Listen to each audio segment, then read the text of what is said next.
even on a moonless, cloudy night, I could see as clearly as I had during the day when I'd been human. The only sound in the night was the whirring of my bicycle wheels as I headed for my apartment building. An old duplex just outside of campus, it had seen better days. The new lights cast sharp shadows on my home, giving it an almost sinister look and highlighting the fact that it was one step above a slum.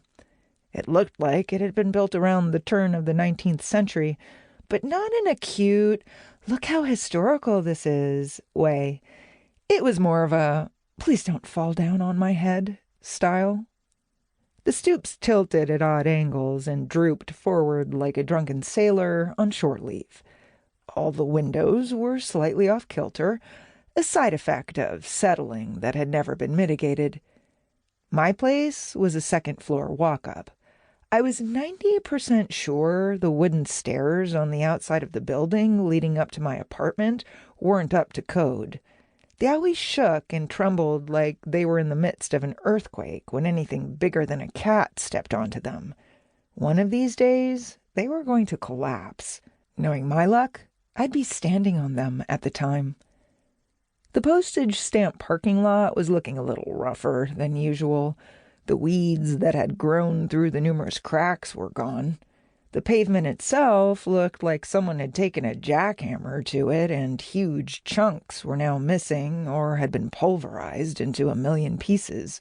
The only untouched spot surrounded the black Escalade sitting on the far side. Maybe someone had finally decided to demolish the old lot. The urge to stop and make sure the vehicle remained unmarked was brief. I waved it away almost as soon as it occurred. Though I was technically the owner, I had not decided whether to accept it. There were strings attached to anything vampire-related, and since it was a gift from my sire, the man who turned me into what I am today and then subsequently abandoned me, I was pretty determined to steer clear of those strings. It didn't matter if he didn't remember changing me because of some curse. His problems had destroyed the life I'd planned.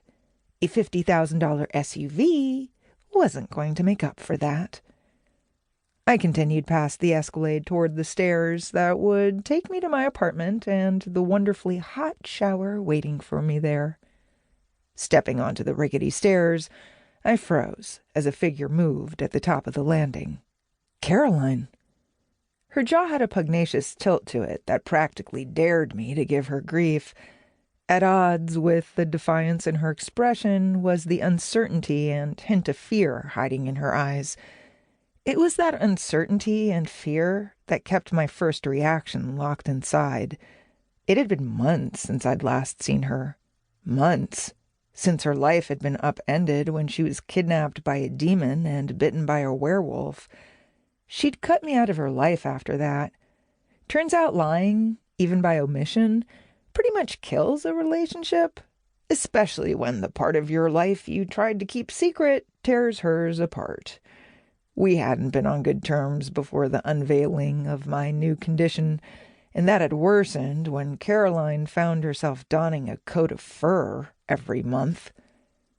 Besides the lack of the black-rimmed glasses she'd worn since we were kids, Caroline looked normal, maybe with more of a glow than usual, but anyone looking at her would never guess she was a werewolf. She was the typical girl next door, pretty, with wavy blonde hair and blue eyes. After a moment of hesitation, I continued up the steps. Her expression turned uncertain before her mask slid into place, and she watched me with a cool sense of poise. "Aileen, I've been waiting for hours." I paused my assent as I processed that statement. "I'm sorry. I had a job to finish before I could quit for the night. Had I known you were waiting, I would have perhaps expedited things." Her expression flickered. She seemed to just take note of the state of me, her nose crinkling. "What happened to you?" "Kappa's pet. We had a bit of a disagreement over a phone. I lost."